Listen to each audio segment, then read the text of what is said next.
went to the wrap party, that this was it for the Andy Griffith Show. Hollywood has a way of making everything look perfect.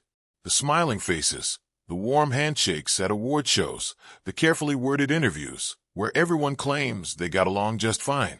But beneath the polished surface of even the most beloved productions in television history, real human beings were clashing, bristling, and sometimes quietly dreading the moment they had to share a set with someone they simply could not stand. Ron Howard is not the kind of man who makes enemies. That is simply not who he is. Over the course of nearly 7 decades in the entertainment industry, he has built one of the most respected reputations in Hollywood. Directors, producers, studio executives, and fellow actors consistently describe him using the same words: steady, humble, professional, kind. He is the rare person who managed to survive child stardom without becoming a cautionary tale, and who transitioned into one of the most celebrated directing careers in film history without ever becoming the kind of difficult personality that so many powerful men in that industry tend to become. And yet, there was someone Ron Howard utterly despised. Someone whose presence on set made the experience of filming one of America's most beloved television shows quietly miserable for a young boy who had no power to say anything about it. Someone whose coldness left a mark that lingered long after the cameras stopped rolling and Mayberry faded from the evening schedules. To understand who that person was and why it mattered so deeply, you have to go back to the beginning. Ron Howard was born on March 1st, 1954, in Duncan, Oklahoma, into a family where show business was not a dream but simply a way of life. His father, Rance Howard, was an actor, writer, and director. His mother, Jean, was an actress. By the time Ron was 5 years old, he had already appeared in a feature film and was making television appearances on shows that most children his age were watching from their living room floors.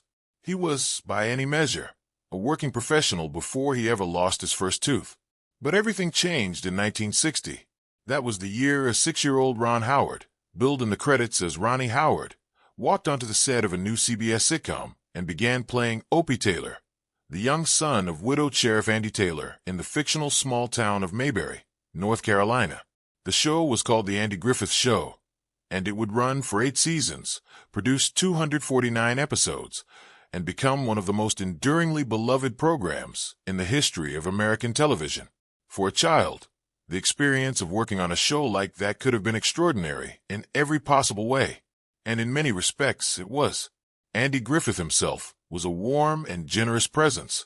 Howard has spoken on numerous occasions about the genuine affection he felt for Griffith, who treated the young boy with patience, humor, and the kind of steady mentorship that a child actor desperately needs.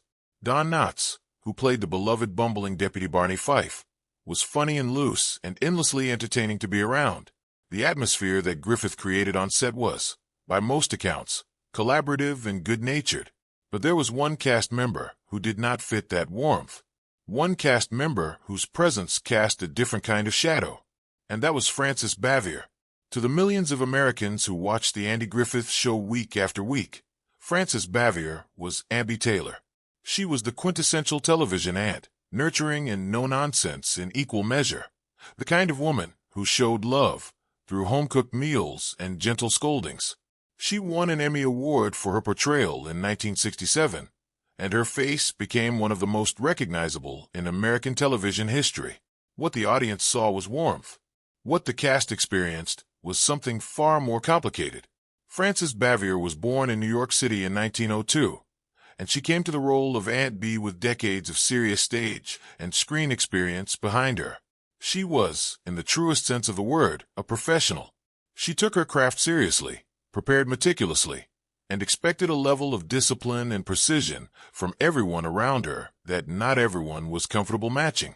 Where Andy Griffith brought looseness and improvisation to his performance, Bavier brought rigor and control.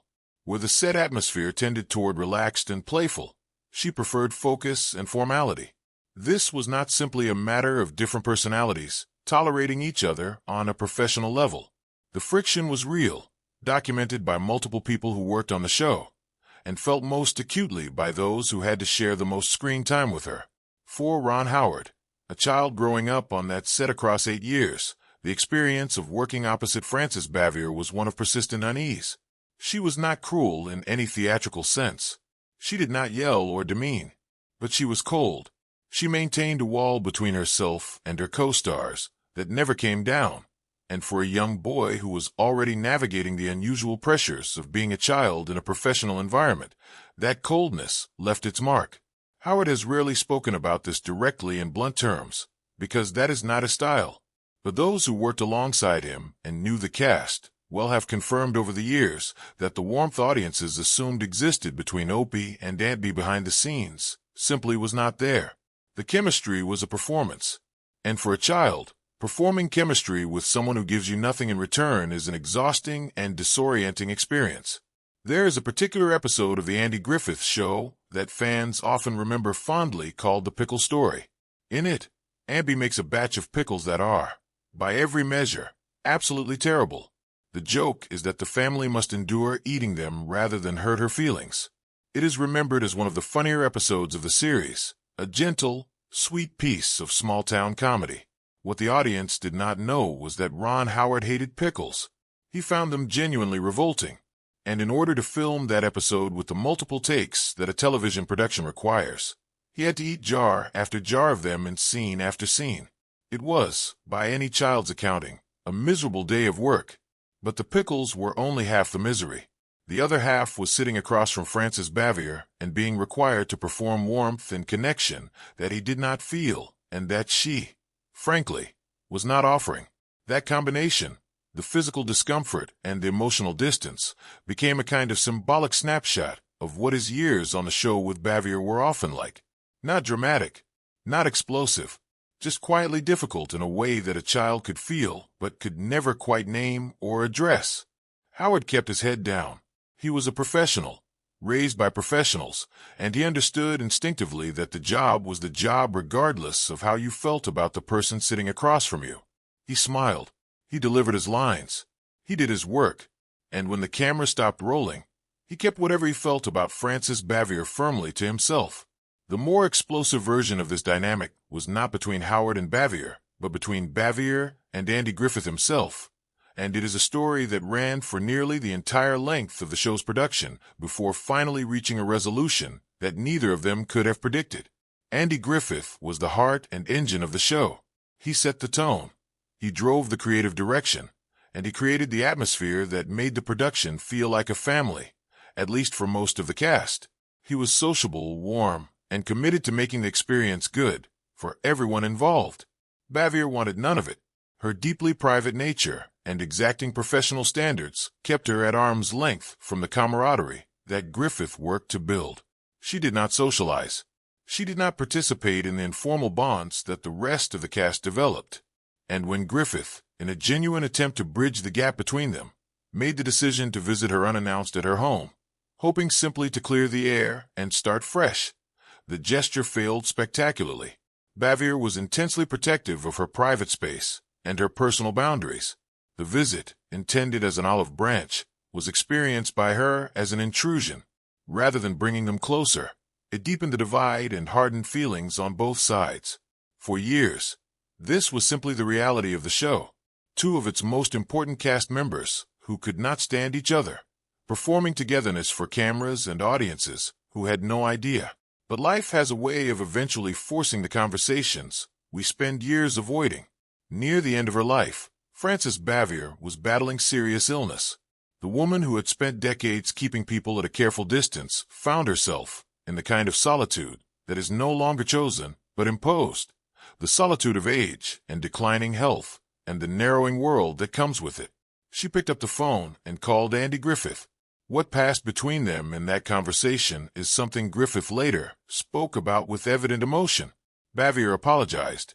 She told him directly that she was sorry they had not gotten along better over the years. She acknowledged her own difficult nature. She credited his leadership on the show and recognized how much of its success had been built on the foundation he created. It was not a brief or perfunctory gesture. It was a genuine reckoning with years of unresolved conflict, offered by a woman who understood that time was running short. Griffith accepted it, and in doing so, he gave both of them something that the years of tension had denied them, a real ending. Frances Bavier passed away in 1989 at the age of 86. She had long since retired from acting and had spent her final years in Siler City, North Carolina, the very region that her most famous character had called home.